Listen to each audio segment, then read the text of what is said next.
আপনারা শুনছেন অনু audio films. প্রতি শুক্রবার ঠিক রাত 9টায় আমরা আপনাদের জন্য নিয়ে আসি রোমাঞ্চকর কিছু গল্প। আজ আপনি শুনবেন তারানাথ তান্ত্রিক ও রহস্যময়ী শ্বেতপদ্ম। গল্প শুনে ভালো লাগলে অবশ্যই আমাদের চ্যানেলটি সাবস্ক্রাইব করে বেল আইকন প্রেস করে রাখবেন এবং গল্প শুনে আপনার কেমন লাগলো সেটা অবশ্যই আমাদের কমেন্টসে জানাবেন।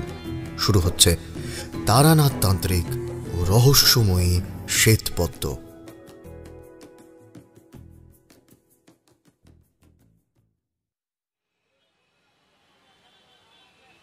কুয়াশার চাদরে মোড়া কলকাতার ডিসেম্বরের সন্ধ্যা। মিনিট কয়েক হলো বাড়ি থেকে বেরিয়েছি আমরা বলতে আমি আর কিশোরী। ট্রামের ঝমঝম শব্দ, আশেপাশের আলোকিত দোকান আর শহরের ব্যস্ত রাজপথকে পিছনে ফেলে আমরা দ্রুত পায়ে হাঁটছিলাম মটলেনের উদ্দেশ্যে। বিভূতি, আজ বড্ড দেরি হয়ে গেল বুঝলে। তেলে ভাজার দোকানে এতটা সময় নিলে হবে কিশোরী? আরে দেখলে না তেলে ভাজার দোকানে কেমন ভিড় লেগেছিল।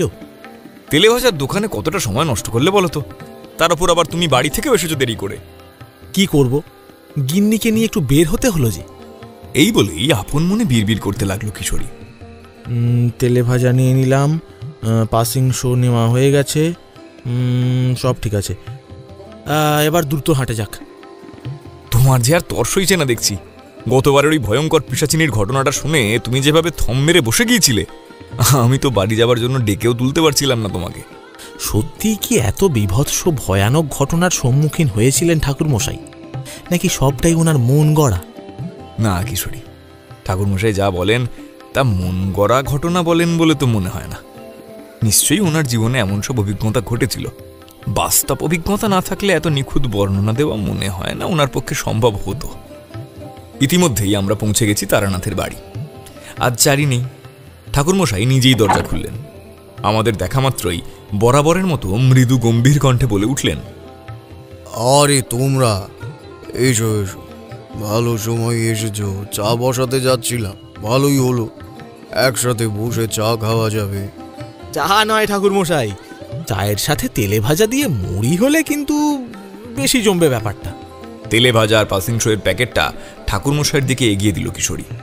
তারপর তারানাথ এক ঝলক আমাদের দেখে নিয়ে বলল, এই যে এই তোমরা বাবু বড্ড বেশি বেশি করো। হ্যাঁ, এইসব রোজ রোজ আনার কি আছে? হ্যাঁ, কি যে বলেন ঠাকুরমশাই, শীত আর বর্ষা, আপনার গল্প আর মুড়ি তেলে ভাজাই আমাদের ভরসা।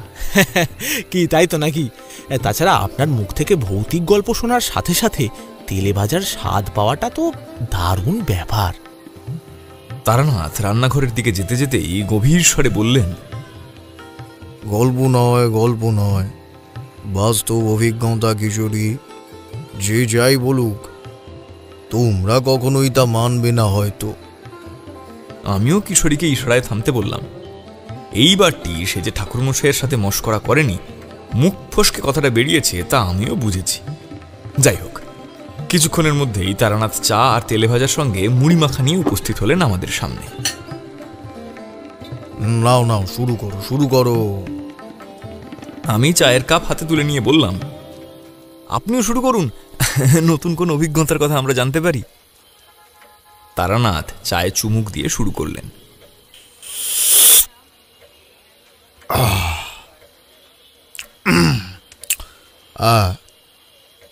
সে অনেকদিন আগের কথা।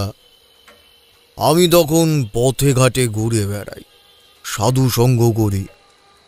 এভাবেই ঘুরতে ঘুরতে আমি একদিন বাঁকুড়া জেলার একটি অজ্ঞাতনামা গ্রামে এসে উপস্থিত হলাম। রাত তখনও গাঢ় হয়নি, মাথার ওপর পূর্ণিমার চন্দ্রমা জল করছে। কাঁধে ঝোলাটা আলগা হয়ে এলে সেটা পুনরায় ভালোভাবে কাঁধে চাপিয়ে আমি হাঁটতে লাগলাম একভাবে। গ্রামের কিছু দূর এগুতেই একটা ছোট্ট কুটির দেখতে পেলাম। এই দিকটা সম্ভবত কেউ আসে না বা থাকে না, কারণ এই গ্রামের রাস্তার আশপাশ দিয়ে এতক্ষণ জলা জঙ্গল ছিল, আর তারপর বিশাল ধান ক্ষেত। সম্ভবত তার ওই পারে মূল গ্রামটির বিস্তার। আঁধারের মাঝেই বেশ কিছু আলো বিক্ষিপ্তভাবে ছড়িয়ে ছিটিয়ে থাকার কারণে অনুধাবন করতে পারলাম ধান ক্ষেতের এ প্রান্তের থেকে ওই প্রান্তটা মনে হলো যেন অদ্ভুতভাবে বিচ্ছিন্ন।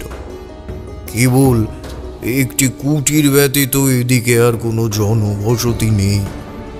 শুধু রয়েছে জলা জঙ্গল, আর সামনে চলে গেছে চওড়া কাঁচা পাকা রাস্তা অন্য গ্রামের দিকে। এছাড়া একটি ভগ্নপ্রায় মন্দির আর পরিত্যক্ত কুঁয়ো আমার চোখে পড়ল।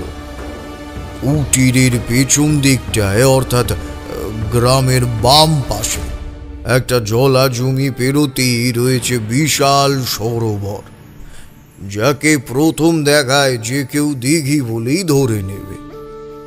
অদূরের সেই জলাশয় চাঁদের রূপলি আলোয় যেন স্বচ্ছ কাঁচে পরিণত হয়েছিল। আমি ধীর পায়ে এগোতে লাগলাম। এখানে থামার কোনো অভিপ্রায় আমার ছিল না, কিন্তু আচমকায় তৃষ্ণা বোধ করলাম আমি, সেই সাথে প্রবল ক্লান্তি। মনে হলো এইখানে একটু জিরিয়ে তারপর হাঁটা শুরু করলে মন্দ হবে না।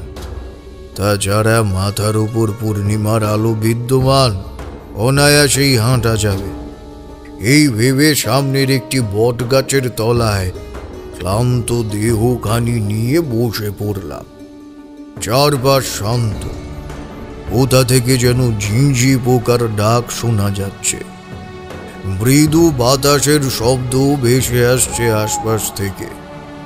হঠাৎই একটা রাত জাগা পাখি প্রবল কর্কশ স্বরে ডাকতে ডাকতে মাথার ওপর দিয়ে চলে গেল। একবার ভাবলাম একটু এগিয়ে পুকুরের নিকটে যাই। তৃষ্ণা নিবারণের জন্য সেখানকার ঠান্ডা জলই যথেষ্ট। যা স্বচ্ছতা দূর থেকে চোখে পড়ছে, নিশ্চয়ই পরিষ্কার জলই হবে। কিন্তু দেহ আর টানল না। অগত্যা চুপচাপ চোখ বন্ধ করে গাছের নিচেই বসেছিলাম। কয়েক মুহূর্ত পেরিয়েছে। হঠাৎই এক ভাঙা মহিলা কণ্ঠস্বর পেয়ে চোখ খুললাম। তুমি কে বাবা? এই রাতে কি করছো? চোখ খুলে দেখলাম সাদা শাড়ি পরিহিত এক মধ্যবয়স্কা মহিলা আমার সামনে দাঁড়িয়ে আছেন। আমি নিজেকে একটু সামলে নিয়ে বললাম, আসলে আমি বড্ড ক্লান্ত মা, তাই একটু জিরোচ্ছি। ও, তা বাবা বাইরে এভাবে বসে আছো কেন? ওই তো আমার কুটির, এসো, আমার কুটিরে গিয়ে বিশ্রাম নেবে। একটু ইতস্তত করলাম আমি। না না না না না মা, কোনো অসুবিধা নেই আমার। সে কি, দেখে তো তোমায় ব্রাহ্মণের ছেলে মনে হচ্ছে। আমার কুটিরের নিকট এভাবে ক্লান্ত দেহে বসে থাকবে আর আমি চুপচাপ দেখব, তা কি করে হয়? তুমি এসো, আমার সাথে ভেতরে এসো। একটা দীর্ঘশ্বাস ফেলে অগত্যা ভেতরে প্রবেশ করলাম আমি। একদম ছোট্ট কুটির, বাইরে চৌকি পাতা, কয়েকটা ভাঙাচোরা আসবাব, আর ভেতরে সম্ভবত রান্নার জায়গা। মহিলা আমাকে ছোট্ট মাটির ঘড়ায় জল এনে দিয়ে বললেন, এই নাও বাবা, তেষ্টা পেয়েছিলে বললে না, জল খাও। জলটা খেতেই আমার ক্লান্তি যেন দ্বিগুণ আকার নিল। শরীর ছেড়ে দিয়েছিল পুরো। আমি লম্বা একটা হাই তুলতেই সেই মহিলা বললেন, কি খাবে বাবা? রাতে তো কিছু খেতে হবে। না না মা, তার আর দরকার নেই। আমার কাছে কিছু ফলমূল আছে, আজকের রাতটা আমি তা দিয়েই চালিয়ে দেব। আমার কথা শেষ হলে মহিলা জানালেন, আচ্ছা বেশ, রাত বাড়ছে, তুমি তবে খেয়ে শুয়ে পড়ো। আমি রান্নাঘরে আজকের রাতটা শুয়ে পড়ছি। সামান্য ইতস্তত বোধ হলো আমার। দ্রুত বললাম, এ মা, তা কেন? আপনি চৌকিতে শুয়ে পড়ুন, আমি নিচে শুয়ে পড়ছি। রান্নাঘরের ভেতর অল্প জায়গায় শুতে পারবেন আপনি? পারবো পারবো, চিন্তা করো না। আমি ফলাহার করতে করতে মহিলার সাথে টুকটাক কথা বলতে লাগলাম। জানতে পারলাম উনি এই গ্রামেরই বাসিন্দা। দু একটা ফল ওনার দিকেও এগিয়ে দিলাম আমি। তবে একটা ব্যাপার লক্ষ্য করলাম, আমি খেলেও মহিলা কিন্তু কিছু খেলেন না। জিজ্ঞেস করায় বললেন একটু আগেই নাকি রাতের খাবার খেয়ে নিয়েছেন। যাই হোক, তেমন কিছু চোখে পড়ল না। ভেতরের দিকে তাকালাম, সেখানেও এক রাশ অন্ধকার ছেয়ে থাকায় রান্নাঘরের ভেতরে কি আছে কি না আছে তা ঠাউর করতে পারলাম না। যাই হোক, রাত বাড়তে লাগলো। খাওয়া শেষ করে আমি চৌকিতে শুয়ে পড়লাম। ঘরের কোণে একটা টিমটিমে লম্ফ জ্বলছে। শোয়ার সাথে সাথেই আমার চোখে নেমে এলো গভীর নিদ্রা। রাত কত হয়েছে জানা নেই। ঘুমটা হঠাৎ করেই ভেঙে গেল আমার, কারণ জানা নেই। চোখ খুলতেই লক্ষ্য করলাম ঘরের এক কোণে জ্বলতে থাকা লম্ফটা কখন জানি নিভে গেছে। একই সাথে একটা তীব্র মিষ্টি সুবাস খেলছিল আমার নাকের কাছে, সম্ভবত কোনো এক ফুলের সুবাস। আমি উঠে বসলাম। অন্ধকারটা প্রথমে অস্বস্তিকর লাগলো। অন্ধকারে দৃষ্টি কিছুটা ধাতস্থ হলে ঘরের ভেতরটা কিছুটা দৃশ্যমান হলো আমার কাছে। বিশেষত কুটিরের ছোট্ট জানালা থেকে আগত পূর্ণিমার শ্বেত শুভ্র জ্যোৎস্নার কারণে আরো পরিষ্কার দেখা যাচ্ছিল ভেতরটা। একটু অন্যমনস্ক হয়ে পড়েছিলাম আমি। সেই সুবাস পুনরায় আমার নাকে এসে ধাক্কা দিল। একটা মনোমুগ্ধকর প্রাণবন্ত ঘ্রাণ। চৌকি ছেড়ে উঠে কুটিরের বাইরে বেরিয়ে এলাম আমি। এদিক ওদিক চেয়ে দেখলাম চারপাশটা নিঝুম, তবে পূর্ণিমার রূপলি আলোয় স্নান করে একেবারে ঝকঝকে হয়ে উঠেছে। গন্ধটা আরো তীব্র হয়ে উঠল আচমকাই। বাইরে বেরোনোর সময় একবার ভেতরের দিকে চাইলাম, কিন্তু ভেতরের আঁধার এতটাই জমাট, কোনো কিছু ঠাউর করা গেল না। বিশেষত ওই মহিলার অবস্থান। যাই হোক, ঘ্রাণের তীব্রতায় প্রবল আকৃষ্ট হয়ে আমি তার উৎস খোঁজার মনস্থির করলাম। ধীর পায়ে এগোতে লাগলাম। কিছুটা যেন বশীভূত হয়ে পড়েছিলাম ওই সুবাসের প্রতি।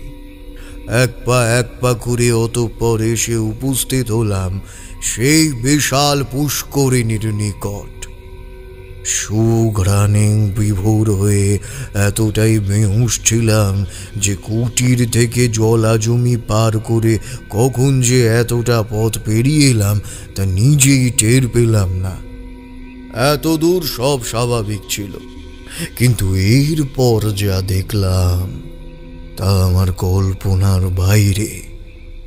চোখ তুলতেই দেখলাম সামনের বিশাল পুষ্করিণী পূর্ণিমার উজ্জ্বল আলোয় আলোকিত হয়ে উঠেছে। সেই সাথে সমগ্র পুষ্করিণী জুড়ে ফুটেছে একাধিক শ্বেত পদ্ম, যার নিজস্ব শ্বেত শুভ্র উজ্জ্বলতার মাঝে বিন্দু হয়ে ঝুলছে হলদে কুঁড়িগুলো।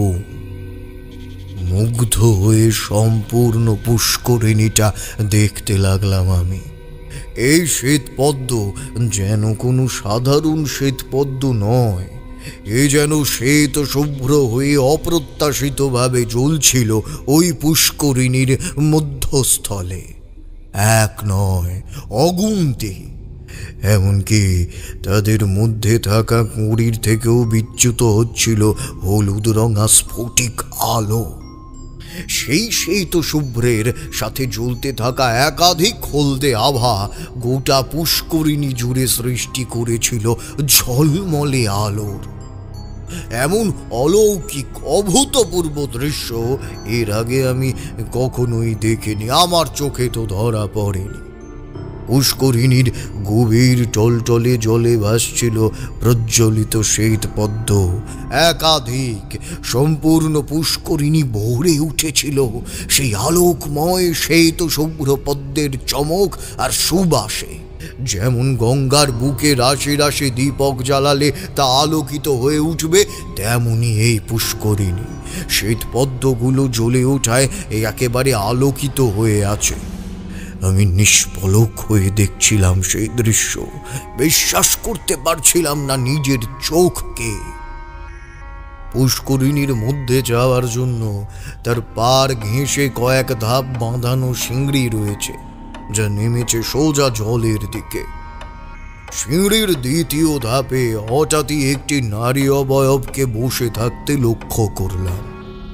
পরনে শ্বেত শুভ্র শাড়ি, কোমর ছাপানো এক ঢাল কেশ রাশি, মাথার পেছনে ছোট্ট স্বর্ণের বাঁধনাটা, হাতে ধরা একগুচ্ছ শ্বেতপদ্মের ফাঁক দিয়ে দেখা যাচ্ছে স্বর্ণের বালা জোড়া। পায়ের রূপলি নুপুরের রিনঝিন মধুর ধ্বনিও শুনতে পাচ্ছি। আশ্চর্য হয়ে এক দৃষ্টে সেদিকে তাকিয়ে থাকলাম আমি। যদিও পেছন ঘুরে বসে থাকার কারণে সেই নারী মূর্তির মুখমণ্ডল দেখা সম্ভব হচ্ছিল না। এমতাবস্থায় ধীর পায়ে আমি সেই অবয়বের দিকে পা বাড়াই। সেই তীব্র মিষ্টি সুবাস ওই নারী অবয়ব হতেই আসছিল, সম্ভবত শ্বেত পদ্মের অপার্থিব সুবাস। নেশা ধরে গেল আমার। কখন যে সেই নারীর সম্মুখে এসে উপস্থিত হয়েছি আমি তা নিজেও খেয়াল করিনি। আমাকে চমকে দিয়ে হঠাৎই টিকালো নাক, গোলাপের পাপড়ির ন্যায় ঠোঁট আর উজ্জ্বল গম ভাঙা গাত্রবর্ণ, ঠোঁটের ডগায় মিষ্টি একটা হাসি নিয়ে সে নারী এক দৃষ্টে আমার দিকে তাকিয়ে রইল। আমিও বাকরহিত হয়ে চেয়েছিলাম সেই সুন্দরীর লাবণ্যমণ্ডিত মুখখানির দিকে। কতক্ষণ কেটেছে হুঁশ নেই, দেখলাম সেই রূপসী আমার ঠিক সামনে এসে দাঁড়িয়েছে। নূপুরের আকর্ষক সে ধ্বনি আমাকে মোহিত করে দিচ্ছিল। মন্ত্রমুগ্ধের ন্যায় আমি স্থিরভাবে দাঁড়িয়েছিলাম ওই নারীর সামনে। হঠাৎ এমন সময় তার হাত ধীরে ধীরে উঠে আসতে লাগলো গলার দিকে। কেন জানি না আমি কোনোভাবেই নড়তে পারছিলাম না সে স্থান থেকে। এদিকে পূর্ণিমার জ্যোৎস্না যেন আলোক স্নান করিয়ে নিচ্ছিল চারপাশটা। এই ভাবনার মাঝেই আচম্বিতে গলায় ভীষণ চাপ অনুভব করলাম। বিস্ফারিত দৃষ্টিতে আমি নিচের দিকে তাকাতেই বুকটা ছ্যাদ করে উঠল আমার।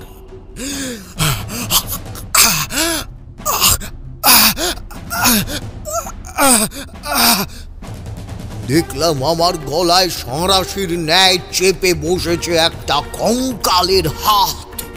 চকিতে সামনে তাকালাম, সেই রূপসী আমার সামনে আর দাঁড়িয়ে নেই, দাঁড়িয়ে রয়েছে একটা হাড় হিম করা কঙ্কাল মূর্তি। তার ভয়ঙ্কর সেই বিকৃত মুখের মাঝটায় ছিল দুটো কালো গর্ত। হাঁপাতে লাগলাম আমি, শ্বাস নিতে কষ্ট হচ্ছিল। এদিকে যত সময় এগোতে লাগলো তত আমার শরীর নিস্তেজ হওয়ার উপক্রম হলো। আর দেরি করলাম না, দ্রুত হাতে আমার পৈতেটা ধরে জপ করতে লাগলাম পবিত্র গায়ত্রী মন্ত্রটা।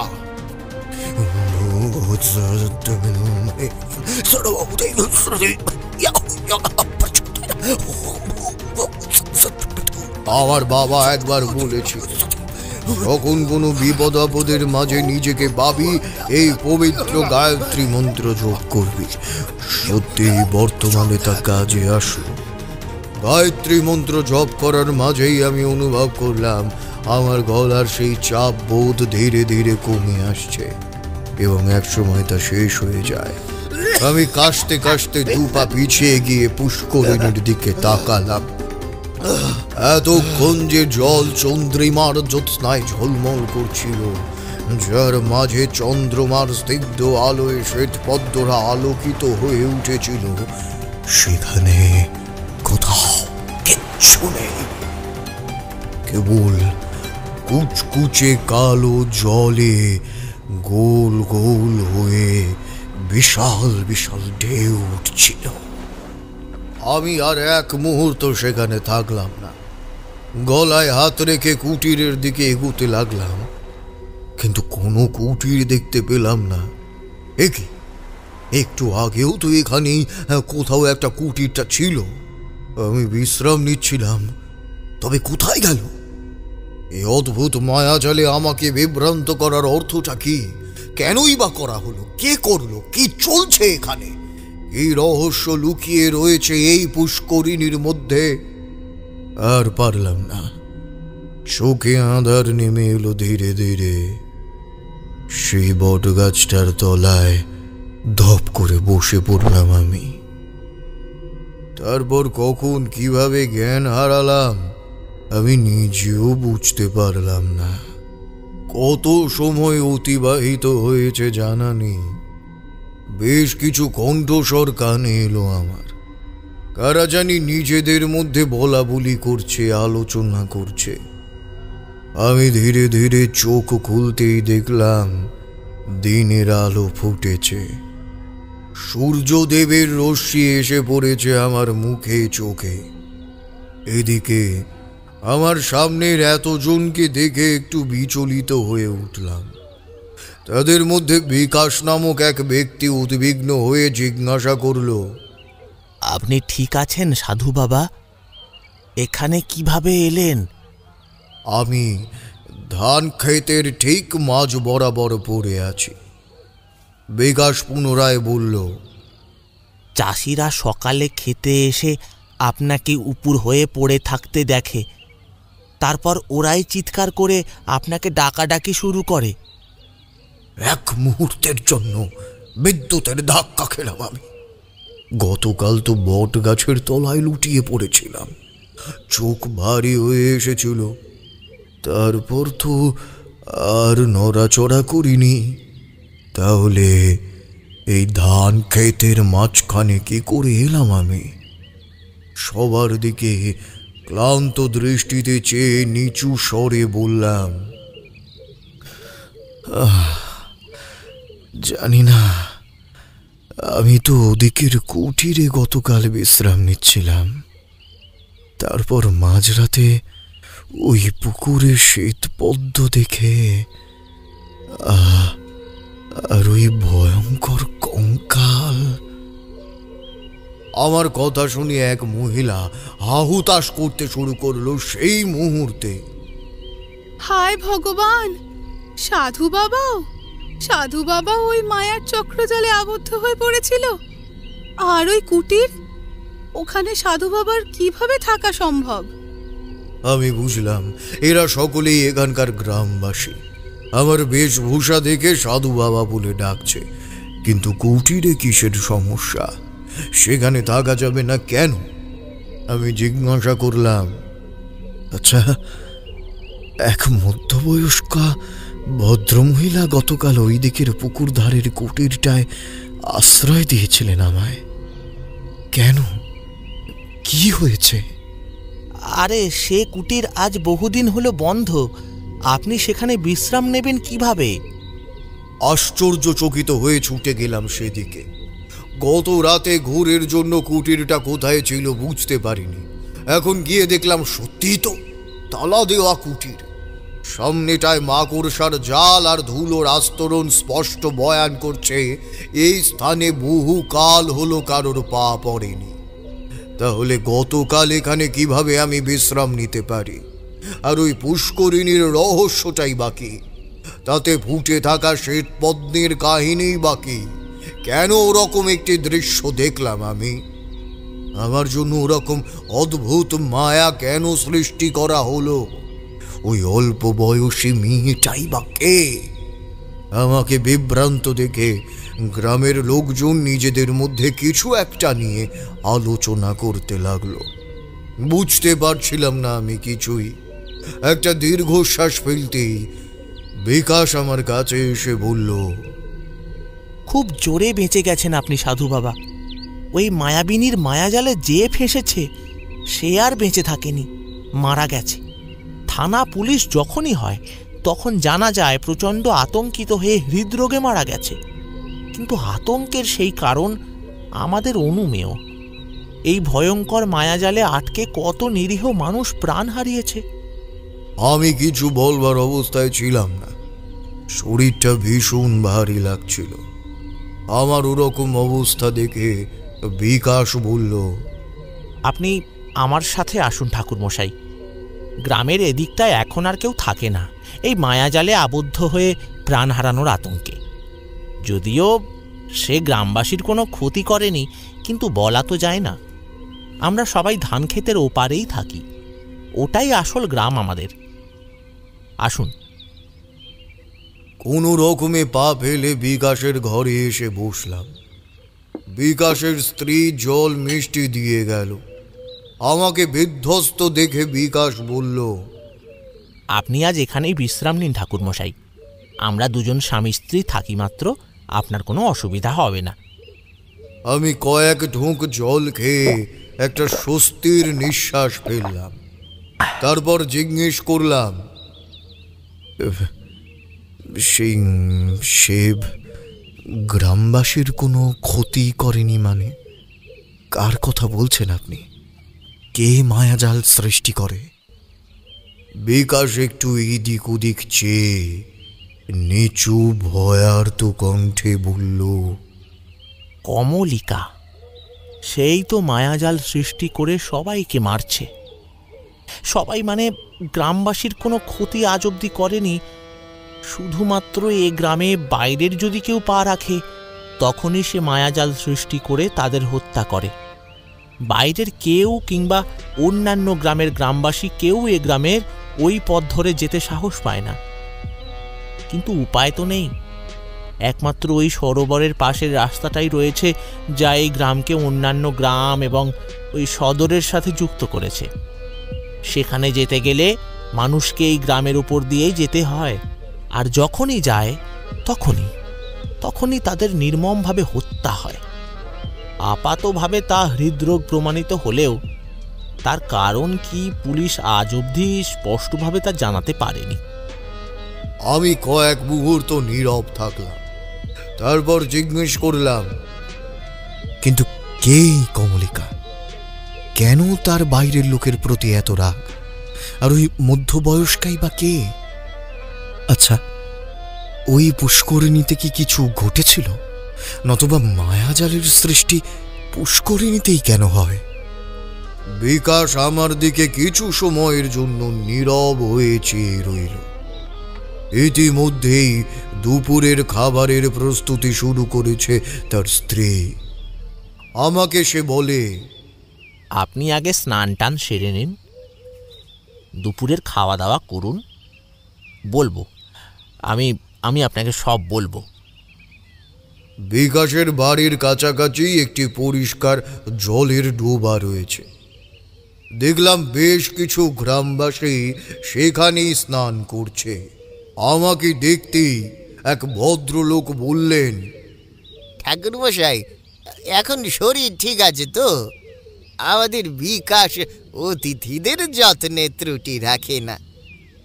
আগের বারও তো আপনার মতোই ওই পুষ্করিণীর মায়াজাল থেকে বেঁচে গেছিল ওই পাশের গ্রামের রফিক মিয়া। তখনও বিকাশ তাকে সাহায্য করেছিল। গায়ে মাথায় জল টল দিয়ে সুস্থ করার চেষ্টা করেছিল।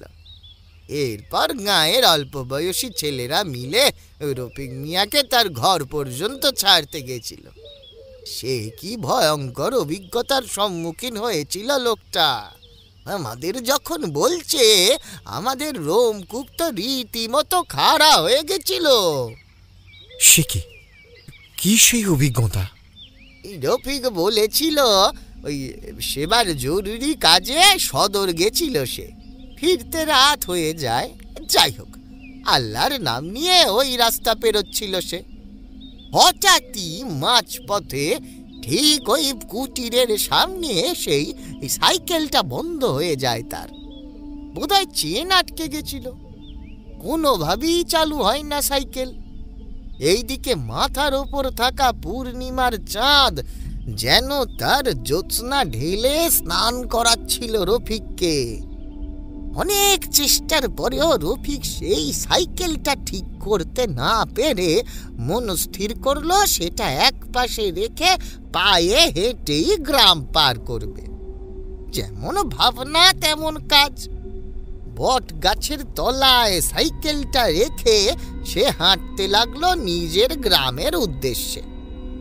কয়েক পা এগোতেই একটা তীব্র অথচ স্নিগ্ধ মিষ্টি সুবাস নাকে ঝাপটা দিল তার। শ্বেত পদ্মের সুবাস। সেই সুবাসে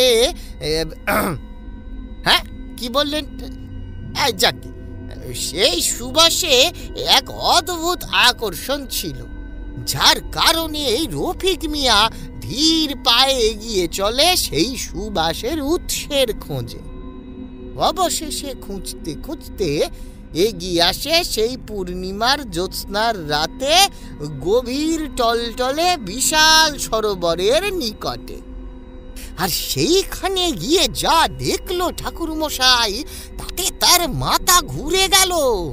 দেখলো সরোবরের গভীর টলটলে জলে ভরে রয়েছিল অগুন্তি শ্বেত পদ্ম।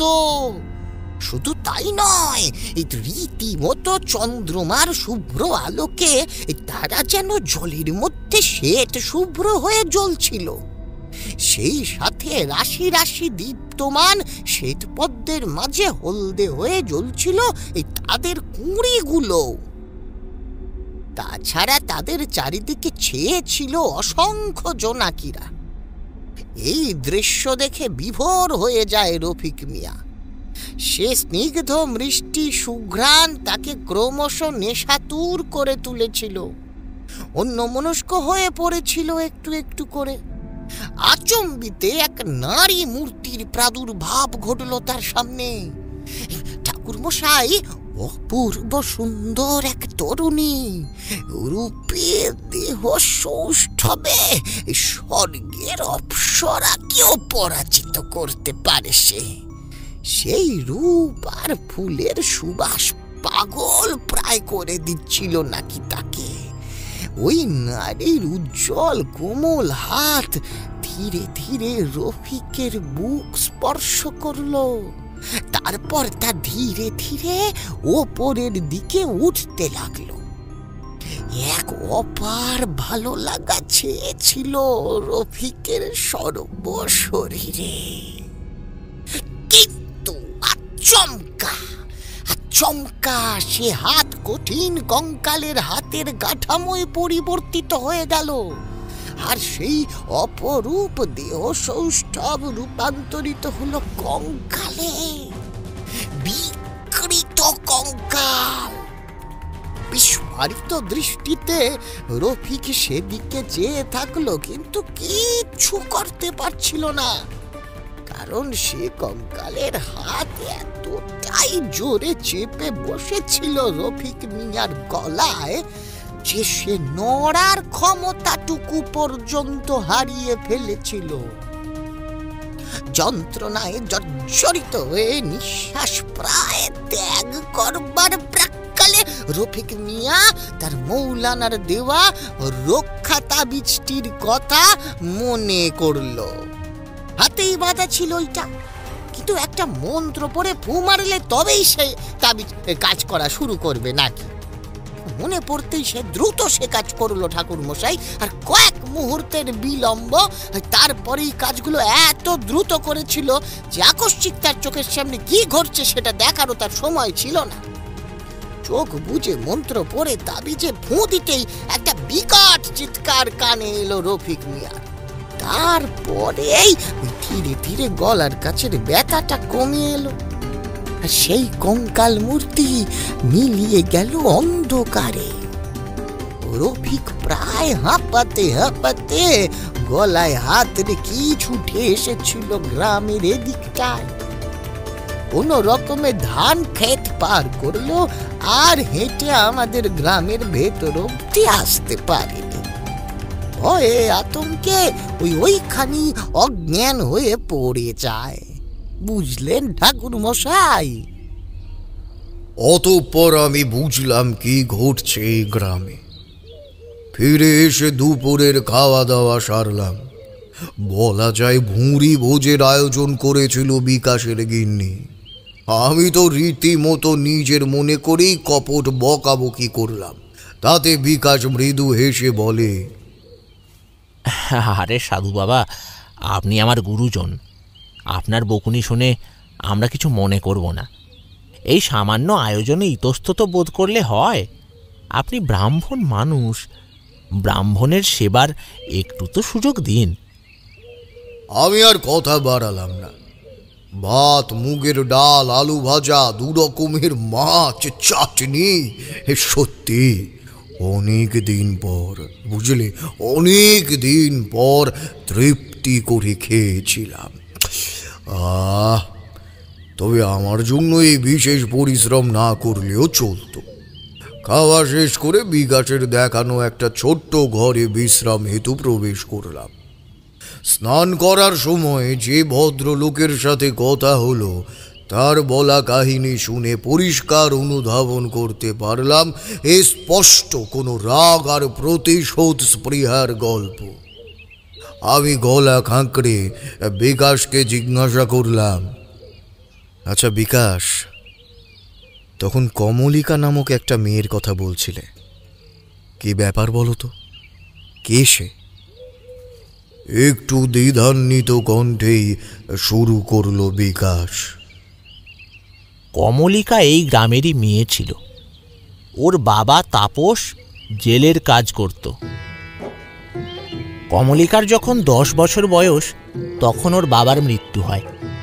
তারপর থেকে ওর মা গ্রামের অবস্থাপন্নদের ঘরে রান্নার কাজ করে, টুকিটাকি সেলাই ফোড়াইয়ের কাজ করে ওদের মা মেয়ের সংসার চালাতো।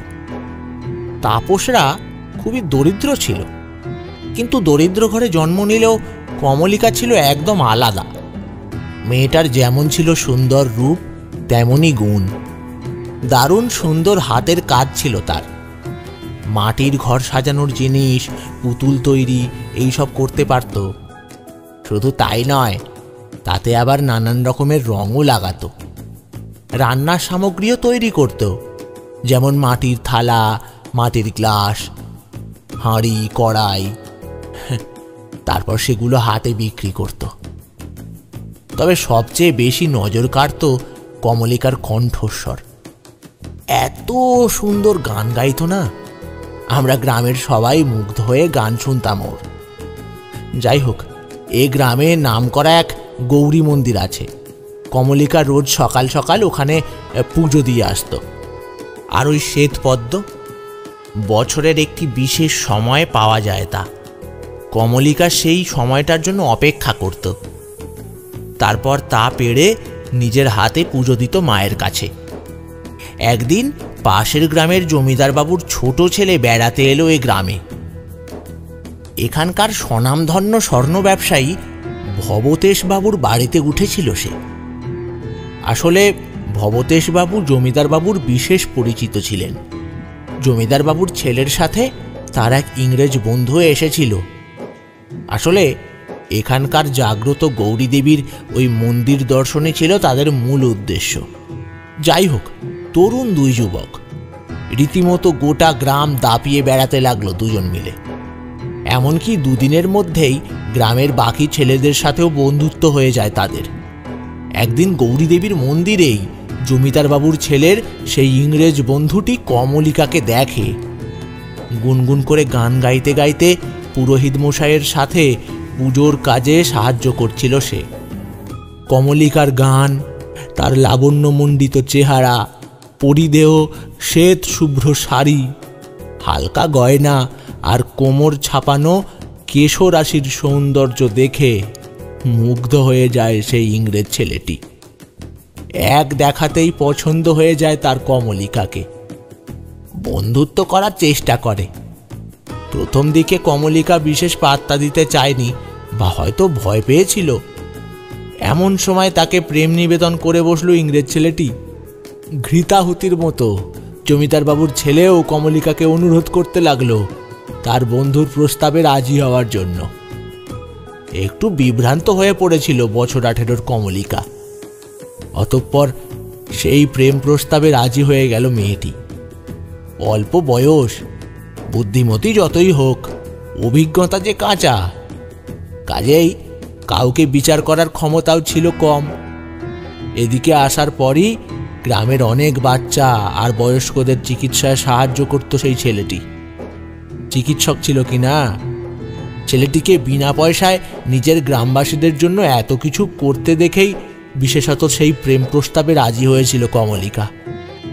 কিন্তু তখনও আমরা গ্রামবাসীরা এসব বিষয়ে কিচ্ছুটি জানি না। লুকিয়ে ওরা দুজন দেখা সাক্ষাৎও করতো নাকি। তবে এটা কমলিকা জানতো যে একটা ইংরেজের সাথে আমরা কিছুতেই আমাদের গ্রামের মেয়ের বিবাহ দেব না। তাই হয়তো বিষয়টা গোপন রাখতে চেয়েছিল। এরপর একদিন জমিদার বাবুর ছেলে তার বন্ধুকে নিয়ে চলে যায়। তারপর কয়েকদিনের মাথাতেই ওই বড় দিঘি, অর্থাৎ যেখানে আপনি ওই শ্বেতপদ্মের মায়াজাল দেখেছিলেন, ওখানে কমলিকার মৃতদেহ ভাসতে দেখা যায়। ওই পুকুরেই তো শ্বেতপদ্ম হতো, আর কমলিকা দেবীর আরাধনায় ওখান থেকেই আনতো শ্বেতপদ্ম। যদিও তা শহর ছিল না। শুনেছি ওখানে নাকি জোঁকের বাস। কি করে যে ফুল আনতো মেয়েটা কে জানে। ভোর রাতে যেত ওখানে, অনেক ঝুঁকি নিতে হতো হয়তো। মৃত্যুর পর ওর মা একটা চিঠি পেয়েছিল, যা কমলিকা লিখে গেছিল। মোটামুটি লেখাপড়া তো জানতো মেয়েটা, যদিও তাতে কি লেখা ছিল সেটা আমরা জানি না। পুরোহিত মশাইকে চিঠিটা দিয়েছিল কমলিকার মা, আর তা পড়ে যে ঘটনার কথা বলেছিলেন পুরোহিত মশাই, সেটাই আপনাকে আজ শোনালাম। এরপর মেয়েকে হারিয়ে কমলিকার মা ধীরে ধীরে মানসিক ভারসাম্য হারিয়ে ওই পুকুরের ধারেই বসে থাকত। দু একবার নাকি জলে ঝাঁপ দিতেও গেছিল।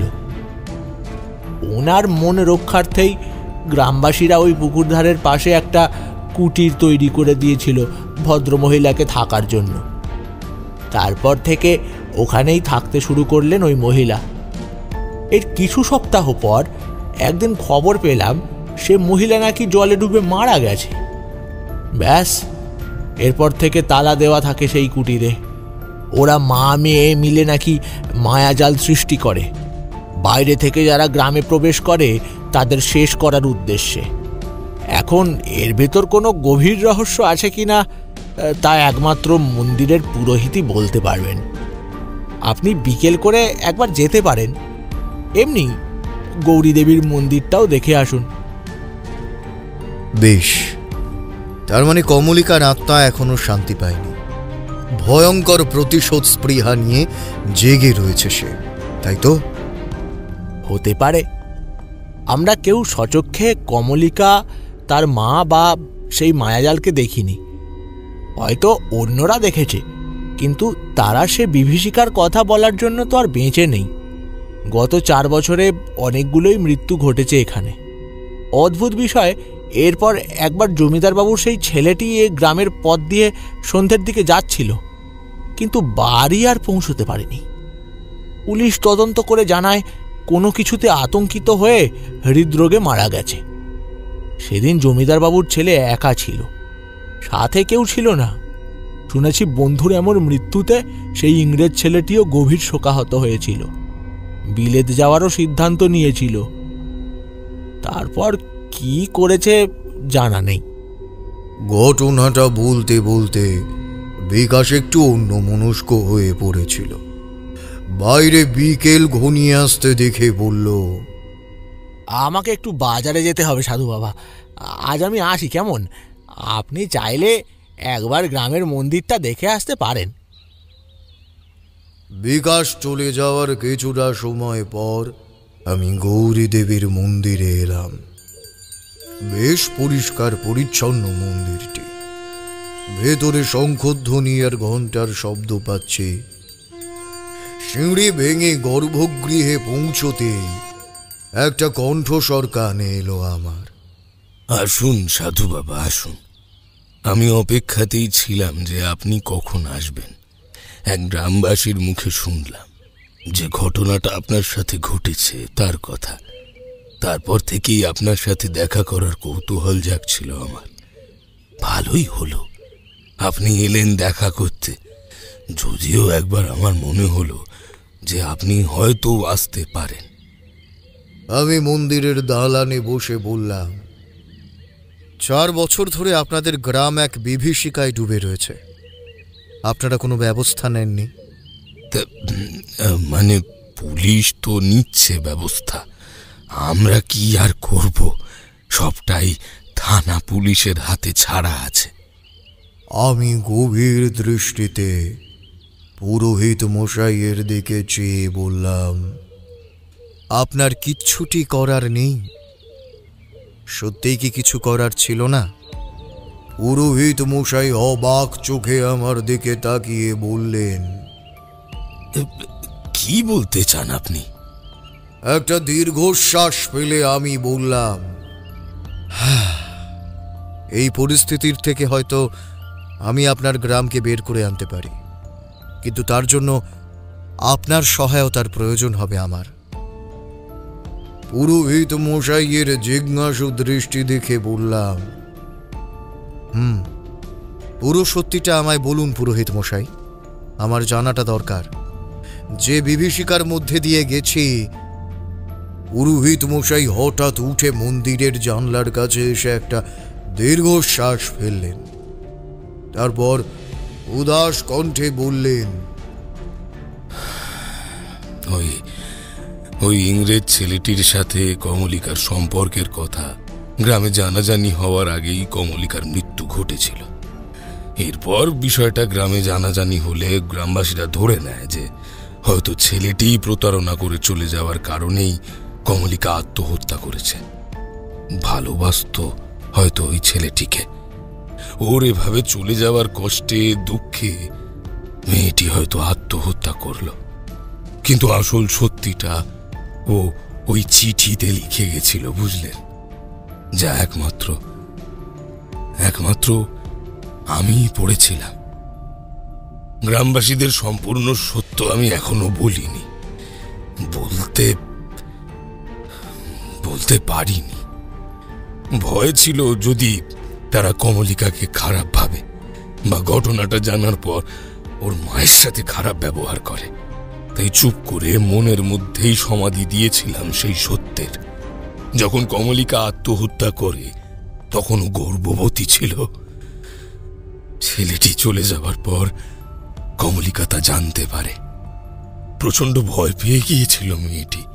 গ্রামবাসীরা কি ভাববে, ওর মাকে কথা শুনতে হবে, এসব ভেবেই মেয়েটা আত্মহত্যা করে। সেই চিঠিতে সব লেখা ছিল। পুলিশ ওর দেহ নিতে এসেছিল, তদন্ত করতে চেয়েছিল, আমি বাধা দিয়েছি। ওর গর্ভবতী হওয়ার খবর হয়তো সবাই জানতে পেরে যেত। তখন গ্রামবাসীরাই আলোচনা করছিল যে হয়তো প্রেমে প্রতারিত হয়েই কমলিকা আত্মহত্যা করেছে। তাই পুলিশও তাদের কথাই মেনে নিয়ে ওর দেহ সৎকারের জন্য আমার হাতেই তুলে দেয়। গ্রামের পশ্চিম প্রান্তের শ্মশানে ওকে দাহ করা হয়। কিন্তু ওর ভস্ম ওই শ্বেত পদ্মের সরোবরেই ভাসিয়ে দিই আমি। আশ্চর্যের ব্যাপার হলো, তারপর থেকে আজ অবধি ওই সরোবরে আমরা আর শ্বেত পদ্ম দেখিনি। অথচ বাইরের কেউ পূর্ণিমার রাতে ওই সরোবরের পাশ দিয়ে গেলে সেখানে সেই অপার্থিব সুন্দর শ্বেত পদ্মের সমাহার তারা নাকি দেখতে পায়। আমি কিছু একটা চিন্তা করে জিজ্ঞেস করলাম, আচ্ছা, কমলিকার মৃত্যু কি পূর্ণিমায় হয়েছিল? পুরোহিত মশাই হতবাক হয়ে জবাব দিলেন, আজ্ঞে হ্যাঁ, ঠিকই বলেছেন। আর মৃত্যুগুলো শুক্লপক্ষের শেষের দিকে, বিশেষত পূর্ণিমায় হয়। কারণ ওই সময়টাতেই কমলিকার আত্মার শক্তি সব থেকে বেশি থাকে। ও সব কিছু নিয়ন্ত্রণ করবার ক্ষমতা পায়, হত্যার জন্য সৃষ্টি করতে পারে মায়াজাল। তাই কেউ এই গ্রামের সামনে এসেও যদি গ্রামের পথ পাল্টাতে চায়, পাল্টাতে পারে না। সেই তীব্র মায়াজালের আকর্ষণ আর সুগন্ধের টানে প্রবেশ করে গ্রামে, আর ধীরে ধীরে এগিয়ে যায় সরোবরের নিকট। হ্যাঁ, আমি জানি এগুলো কোনো স্বাভাবিক মৃত্যু নয়। এসবের পিছনে কমলিকা আছে। ওর প্রতিশোধ স্পৃহা শেষ করে দিচ্ছে একের পর এক প্রাণ। আমি কিচ্ছু করতে পারছি না। সেদিনের পর থেকে বাইরের কাউকে ও এ গ্রামে প্রবেশ করতে দেয় না। করলেই মৃত্যু তার অনিবার্য। আপনি যদি ওর প্রতিশোধ স্পৃহার থেকে এই গ্রামকে মুক্তি দিতে পারেন, তবে দয়া করে দিন। আমরা আর পারছি না এই মৃত্যু খেলা দেখতে। আমি ভালো করে পুরোহিত মশাইয়ের দিকে চেয়ে ভরাট গলায় বললাম, বেশ, আমি কিছু একটা ব্যবস্থা করছি। ওর আত্মার দিনে দিনে শক্তি বৃদ্ধি হচ্ছে। আমাকে একটা মহাযজ্ঞের আয়োজন করতে হবে। আপনাকে কিছু সামগ্রী লিখে দেব, সেগুলো আনবার ব্যবস্থা করবেন। কৃষ্ণপক্ষের সবে শুরু, এর মধ্যে পুজো করলেও কাজ হবে, তবে বেশি দিন কাটলে আর সম্ভব হবে না। সেই শুক্লপক্ষের জন্য অপেক্ষা করতে হবে। তখন পূর্ণিমার চাঁদের বেশিরভাগটা আকাশে থাকতে থাকতেই যজ্ঞটা সারতে হবে। তাই হবে ঠাকুর মশাই। পুরোহিত মশাইয়ের কথায় আমি বললাম, তবে তার আগে আমি আপনার থেকে সম্পূর্ণ সত্যটা জানতে চাই। কিছু একটা আপনি এখনো লুকোচ্ছেন, সেটা আমাকে জানান। মহাযজ্ঞ শুরুর আগে আমার সেটা জানা অত্যন্ত প্রয়োজন। পুরোহিত মশাইয়ের মুখে ফুটে উঠল এক অবর্ণনীয় অনুশোচনা। আমি এক দৃষ্টে ওনার দিকে চেয়ে অপেক্ষা করতে লাগলাম ওর উত্তরের।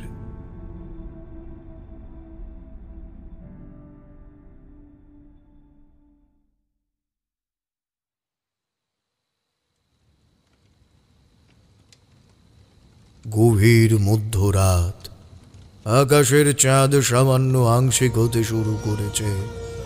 আমি পবিত্র অগ্নি জ্বালিয়ে ওই সরোবরের ধারেই আমার মহাযজ্ঞের সূচনা করলাম। পুরোহিত মশাই সমগ্র যজ্ঞের সামগ্রী গুছিয়ে দিয়ে একটু আগেই চলে গেছেন এখান থেকে। এদিকটা মূল গ্রামের থেকে বিচ্ছিন্ন বলে গ্রামবাসীদের নিয়ে আমার খুব একটা দুশ্চিন্তা ছিল না। তবে এইটুকু আমি জানি যে এই মুহূর্তে প্রায় সকলেই নিজ নিজ ঘরে দরজা দিয়ে রয়েছে। কেউ জাগ্রত, কেউ নিদ্রামগ্ন। যাই হোক, ঘরের ভেতর থাকলেই আমি নিশ্চিন্ত। হঠাৎই আমার মন্ত্রপাঠের মাঝেই তুমুল ঝড় উঠল। আকাশ ছেয়ে গেল ঘন কালো মেঘে। সে মেঘ নাকি কোনো অশরীরের শ্রেষ্ঠ কালো ছায়া, তা আমার জানা নেই। প্রবল বাতাসের দাপটে যজ্ঞের আগুনের প্রায় নিভু নিভু অবস্থা। তার সত্ত্বেও আমি আমার মন্ত্রপাঠ থামালাম না। মনকে শক্ত করে প্রতিটি মন্ত্রের অক্ষর স্পষ্টভাবে উচ্চারণ করতে লাগলাম। ওং হ্রিং চণ্ডিকায় নমো নমঃ, ওং হ্রিং দুর্গাদেব্যৈ নমো নমঃ। জয় মা, জয় মা, জয় মা। ওং সর্বমঙ্গল মঙ্গলে শিব সর্বসাধিকে শরণ্যে ত্র্যম্বকে গৌরী নারায়ণী নমোস্তুতে। ওং সর্বমঙ্গল মঙ্গলে শিব সর্বসাধিকে শরণ্যে ত্র্যম্বকে গৌরী নারায়ণী নমোস্তুতে। এরপর যা ঘটল তা আমি কোনোদিন ভুলতে পারবো না। শ্বেত পদ্মের সেই সরোবরের এক মুখ জল থেকে ধীরে ধীরে পারে উঠে এলো এক নারী মূর্তি। এই নারী মূর্তি আমার পূর্ব পরিচিত। অসাধারণ সুন্দর তার রূপ, লাবণ্যে পরিপূর্ণা তার চেহারা। শাড়ির আঁচল দুলিয়ে এক রাশ উড়ন্ত কেশ রাশি সামলে সে এগিয়ে আসতে লাগলো আমার দিকে। আমার দৃষ্টি সেদিকে নিবদ্ধ থাকলেও আমি মন্ত্রপাঠ থামালাম না। এমনই সে ঝড় তাতে আশেপাশে দেখা অবধি চায় না। হঠাৎই কান ফাটা বজ্রপাত পড়লো আমার নিকট। আমি ধুলো ধূসরিত সেই ঝড়ের মাঝেই ওই নারী মূর্তিকে দেখার চেষ্টা করলাম, কিন্তু পারলাম না। সামনে কেউ নেই, শূন্য সব।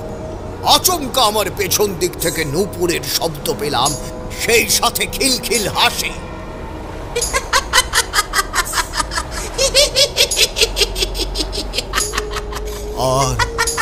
আর একটা তীব্র মিষ্টি সুঘ্রাণ। আমি বুঝতে পারলাম আমার যজ্ঞ ভঙ্গ করার জন্য আমাকে বিভ্রান্ত করার চেষ্টা করছিল কমলিকার আত্মা। তা সত্ত্বেও আমি মন্ত্রপাঠ থামালাম না। চারপাশ উত্তাল হয়ে উঠেছে। মন্ত্রপাঠ যখন শেষের দিকে, তখন আচম্বিতে ঝড় থেমে গেল। ধুলি ঝড় থামতেই আমার চোখের সামনে প্রকট হলো সেই সুন্দরী নারী মূর্তি। সাথে সাথে একটা তীব্র আর্তচিৎকার ধেয়ে এলো আমার দিকে। আমি মন্ত্রপাঠের গতি ধীর করলেও থামালাম না। পরিষ্কার সেই নারী মূর্তিকে রাগে বিদ্বেষে ফুঁসতে দেখছিলাম। এরপর যা হলো তা সত্যিই আমাকে বিভ্রান্ত করার মতো ছিল। সেই সুন্দরী নারী মূর্তি আমার চোখের সামনে গলতে গলতে শুকিয়ে কঙ্কালের রূপ নিতে লাগলো। একই সাথে চারদিক থেকে ফেটে পড়ছিল পিশাচের অট্টহাসি। সে নারী কঙ্কাল তীব্র ক্ষোভ আর বিদ্বেষ নিয়ে চিৎকার করতে করতে বলে উঠল, কেন ঠাকুরমশাই, আপনি জোর করে কেন আমাকে মুক্তি দিতে চাইছে? আমি যে অতৃপ্ত। ওই প্রতারক ইংরেজকে আমি যতদিন না নিজের হাতে শাস্তি দিতে পারছি, আমি ততদিন মুক্তি নিতে পারবো না।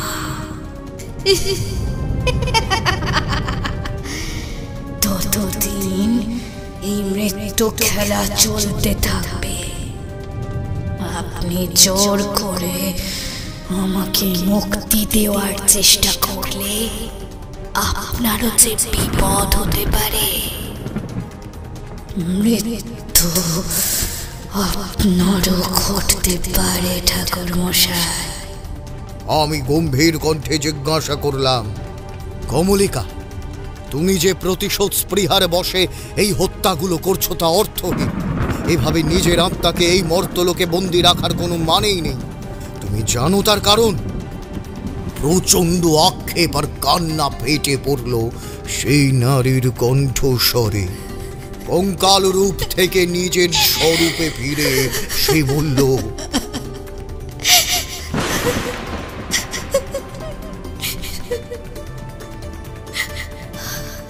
আপনি কিচ্ছু জানেন না ঠাকুরমশাই, আপনি কিচ্ছু জানেন না। ভালোবাসার নাটক করে আমার মন, আমার আত্মা সর্বস্ব লুট করেছিল তিনি। জমিদার বাবুর ছেলের ওই বন্ধুটি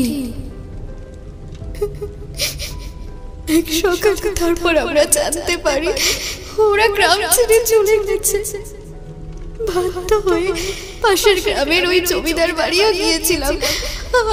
আমার আশা ছিল যদি একবার এবার জমিদার বাবুর ছেলেকে দেখতে পাই।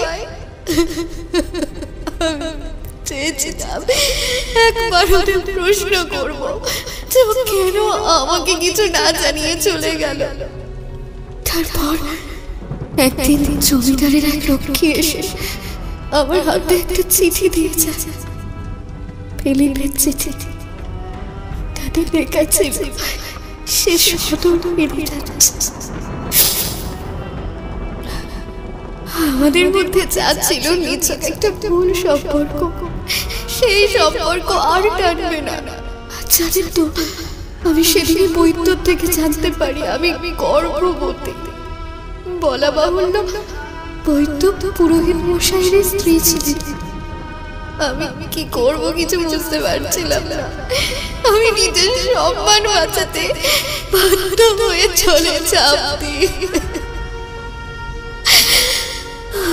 আমার ভালোবাসার নিদর্শন স্বরূপ ফিলিপ বাবুই পালাচোরা আর চুলের বাঁধনটা পরে নিয়েছিলাম। সেদিন ছিল পূর্ণিমার রাত।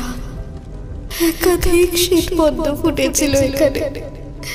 তাদের হাতের মুঠোয় নিয়ে চিরতরের জন্য ডুব দিয়েছিলাম আর উঠিনি। পরের দিন আমার মৃতদেহকে ওঠানো হয়েছিল, তা নিয়েও যাওয়া হলো, কিন্তু আমার আত্মা এখানেই থেকে গেল। আমি প্রতিজ্ঞা করেছিলাম এই গ্রামে আমি কাউকে ঢুকতে দেব না। কোনো বহিরাগতর আগমন আমি এখানে সহ্য করব না। আমি চাই না ঠাকুর মশাই আর কোনো বহিরাগতর জন্য কোনো গ্রামবাসী বা গ্রামের নারীর ক্ষতি হোক। আমি চাই না আমার মতো আর কারোর জীবনটা শেষ হয়ে যাক। আমি নীরব থেকে বললাম, তুমি সম্পূর্ণ অসম্পূর্ণ অস্পষ্ট এক সত্যকে নিয়ে নিজেকে বন্দি করে রেখেছ এখানে। সত্যিটা তবে শোনো, ফিলিপ পালায়নি, সে তোমার সাথে কোনো প্রতারণা করেনি। একদিন তোমাদেরকে একসাথে দেখে ফেলেন পুরোহিত মশাই। ওনার কাছে বিষয়টা গম্ভীরভাবে বিচার করার মতো ছিল, কারণ একজন ইংরেজকে তোমার সাথে কিছুতেই মেনে নিত না এই গ্রামবাসী। তাছাড়া ওনার নিজেরও ফিলিপের ওপর কোনো বিশ্বাস ছিল না। ইংরেজের রক্ত। তোমাকে বিয়ে করে নিয়ে গিয়ে যদি প্রতারণা করতো তখন কি হতো তোমার জীবনের? এমনটা তো অহরহই হয়ে থাকে, তাই না? বিয়ের পর তোমার যদি কোনো ক্ষতি হয়, সেই ভয়েই তিনি একদিন ফিলিপকে মন্দিরে ডেকে তোমার থেকে আলাদা হয়ে যাওয়ার নির্দেশ দেন। প্রথম দিকে ফিলিপ কিছুতেই রাজি হয়নি। হয়তো সে সত্যিই তোমাকে ভালোবাসত, বিয়েও করতে চেয়েছিল, কিন্তু পুরোহিত মশাই তোমার জন্য ভীষণ চিন্তিত ছিলেন। ফিলিপ তোমাকে বিয়ের পর অন্যত্র নিয়ে গিয়ে তোমার সাথে কি করবে এই ভাবনাই ওকে দিন রাত কুড়ে কুড়ে খেত। আসলে তোমার বাবা জীবিত থাকাকালীনই তোমার দায়িত্ব পুরোহিত মশাইয়ের ওপর দিয়ে গিয়েছিলেন, দেননি? বলো। একদম চুপ করে যায় কমলিকার ভয়ঙ্কর কঙ্কাল রূপ। আমি পুনরায় বললাম, আসলে নিজের নাতনির মতো ভালোবাসতেন তিনি তোমায়। ওর দিক থেকে উনি ঠিক ছিলেন, তোমার ক্ষতি হোক এমনটা তিনি চাননি। কিন্তু ওনার এটা জানা ছিল না যে তুমি গর্ভবতী। ফিলিপেরও তা জানা ছিল না। যেদিন তোমার সত্যিটা পুরোহিত মশাইয়ের স্ত্রী ওকে জানায়, সেদিনই তুমি আত্মহত্যা করো। তোমাকে কিছু বলার বা বোঝানোর মতো আর সময়ই ছিল না পুরোহিত মশাইয়ের কাছে। সেদিন পুরোহিত মশাই তোমার দিব্যি দিয়েছিলেন বলেই ফিলিপ বাধ্য হয়েছিল গ্রাম ছাড়তে। পরিত্যাগ করেছিল তোমার সাথে জুড়ে থাকা সকল সম্পর্ক। এতে পুরোহিত মশাইয়ের দোষ ছিল না, ফিলিপেরও না। দুজনেই তোমার শুভ চিন্তক ছিল কমলিকা। কমলিকা, তুমি জানো আজও ফিলিপ তোমার আত্মহত্যার জন্য নিজেকে দায়ী করে। পুরোহিত মশাই সব খবর নিয়েছেন কমলিকা। তোমার আত্মা যতদিন না মুক্তি পাবে ততদিন ফিলিপ শান্তিতে বাঁচতে পারবে না। তোমার অজ্ঞাতেই সৃষ্টি হওয়া তোমারই কালো ছায়া প্রকৃতিকে অদৃশ্যভাবেই বার্তা পাঠায়, যে কারণে প্রকৃতি ফিলিপকে সুস্থভাবে বাঁচতে দিচ্ছে না। তার উপর জমিদার বাবুর ছেলের মৃত্যুতে সে আরো ভেঙে পড়েছে। ভালো বন্ধুটিকে হারিয়ে ডুবে গেছে বিষণ্ণতায়। একমাত্র তুমিই নিজেকে মুক্তি দিয়ে ওকে এই বিষণ্ণতার থেকে মুক্ত করতে পারো। অন্যায় তুমি করেছো কমলিকা। তোমার এতগুলো হত্যা করা যে অর্থহীন। এখানে যদিও ফিলিপ ইচ্ছাকৃত তোমায় ছেড়ে যেতে চায়নি, বাধ্য হয়েছে। কিন্তু একটা কথা বলি, কেউ ছেড়ে যেতে চাইলে তাকে আটকে রাখা ঠিক নয়। যার থাকার সে এমনি থেকে যায়, আর যার না থাকার তাকে কোনোভাবেই আটকে রাখা যায় না। এটা বুঝতে হবে তোমাকে। এভাবে প্রতিশোধ পরায়ণ হয়ে তুমি নিজেকেও কষ্ট দিচ্ছ, আর সেই সাথে তোমার মাকেও। তিনিও তো তোমার জন্য মুক্তি নিতে পারছেন না। তোমাকে ভালোবেসে তোমায় ছেড়ে যেতে পারছেন না। কেন শুধু শুধু কষ্ট দিচ্ছ নিজের মাকে? মুক্তি নাও, মুক্তি নাও। দারিদ্র্যম দেশপ্রিয় নিবল মেত্রিদেবাসং অক্ষণম ত্রিবায় নমো নমঃ। এই বলে আমি পুনরায় মন্ত্রপাঠ শুরু করলাম। আকাশ বাতাস জুড়ে একটা মর্মভেদী কান্না ভেসে আসতে লাগলো।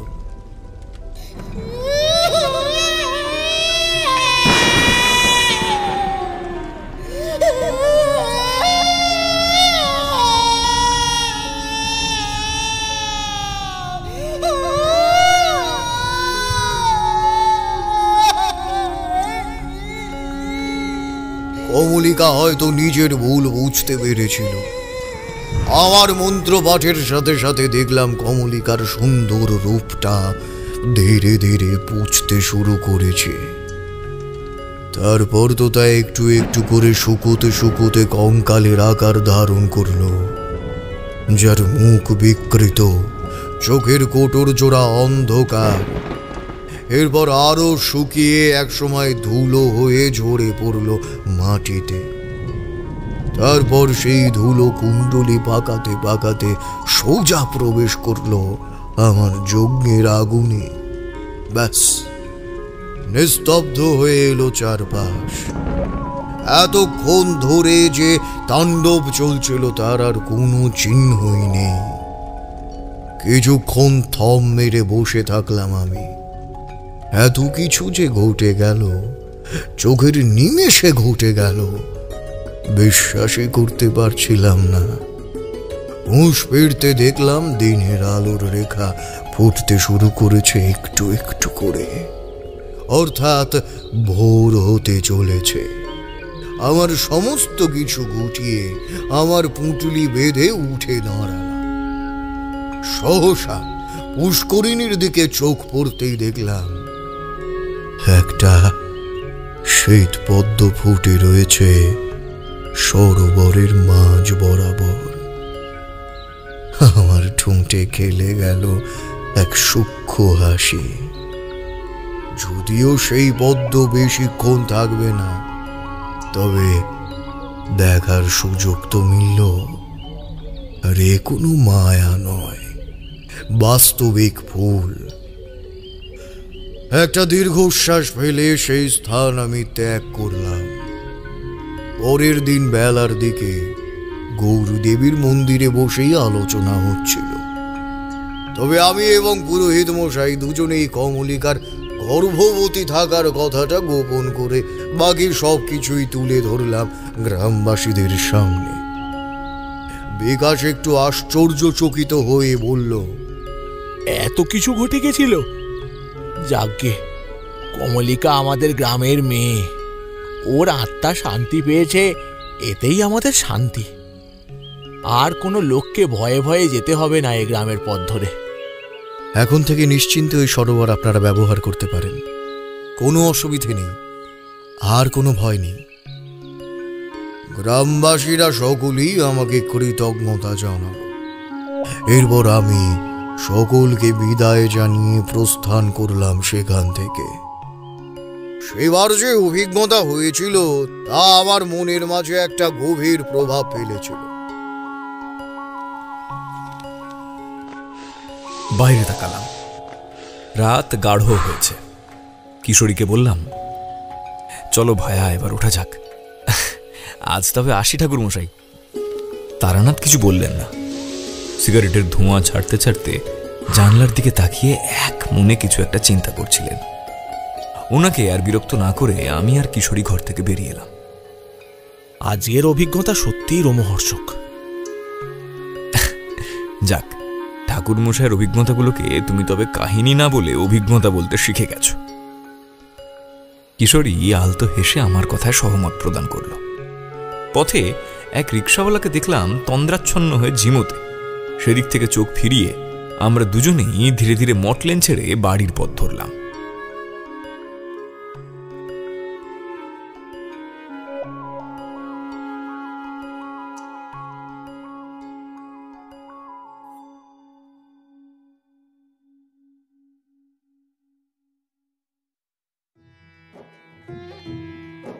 শুনছিলেন তারানাথ তান্ত্রিক ও রহস্যময়ী শ্বেতপদ্ম, নাট্যরূপ নির্মাণ দ্য ইঙ্ক পোর্টাল।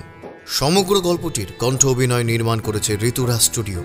বিভিন্ন চরিত্রে সায়ম, জ্যোতির্ময়, অর্পিতা, সৌভিক, অয়ন্তিকা এবং ঋতম। সমগ্র গল্পটির কণ্ঠ সম্পাদনা, ধ্বনি সম্পাদনা এবং আবহ সম্পাদনা করেছে 62 APS স্টুডিও। প্রতি শুক্রবার ঠিক রাত 9টায় রোমাঞ্চকর কিছু গল্প শোনার জন্য অবশ্যই শুনতে থাকুন অনু অডিও ফিল্মস। চ্যানেলটি সাবস্ক্রাইব করে বেল আইকন প্রেস করে রাখুন, তাহলে আগামী শুক্রবার ঠিক রাত 9টায় আবার দেখা হবে। ততক্ষণ পর্যন্ত স্টে টিউনড।